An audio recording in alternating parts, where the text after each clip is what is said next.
All right, so thank you for now.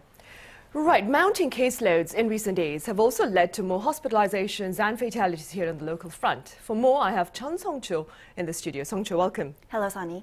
Right, so let's begin with an assessment of Korea's tallies in recent days, Sung-CHO. Right, so as Soa mentioned earlier on, the daily tally has been declining since Friday's peak, which is typical of a weekend when fewer tests are conducted. However, despite the slight dip, the number is still in the 200,000s, and the country added 139 more COVID-19 deaths, bringing the total death toll to 9,096. The fatality rate was 0.19%. And over the past week, we've been seeing triple-digit fatalities almost on a daily basis. From February 27th to March 5th, the total accumulated deaths from COVID-19 stood at 1,013. And now, if you compare that to the figure from 2 weeks ago, 539 deaths, it's almost double. Considering the fact that it was only January 2021 when South Korea's total death toll surpassed 1,000, almost a year into the pandemic, 1,000 a week is a very concerning figure indeed.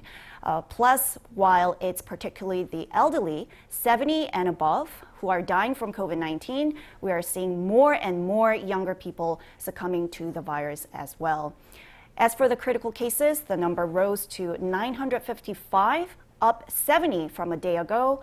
Last week, the tally stood at 761. Right, it did.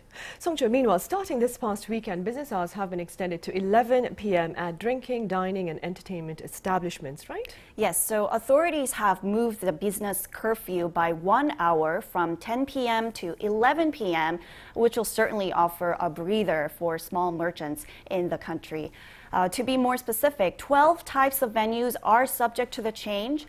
The new curfew will be effective until March 20th, while the current 6-person cap on private gatherings will remain in place. Many small business owners welcome the news. However, some say they need more to be done.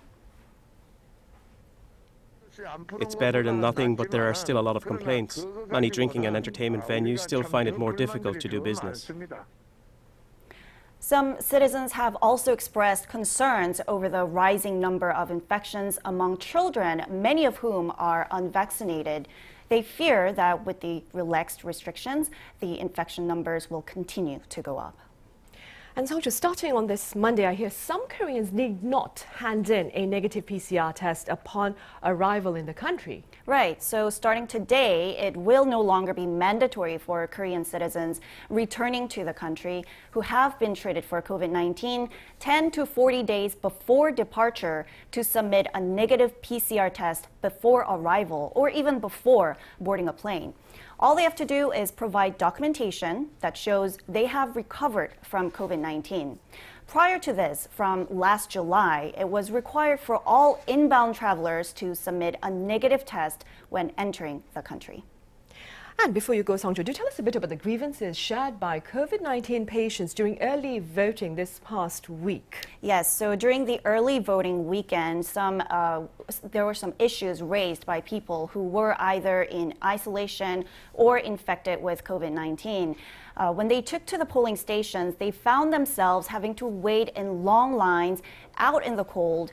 Various mishaps and a higher than expected turnout forced some voters to wait for more than an hour, leading to worries that their symptoms could worsen. Health authorities say they will look into ways to reduce the waiting time for the voters on election day after collecting opinions from different people. All right, Sung-CHO, thank you for that coverage. My pleasure.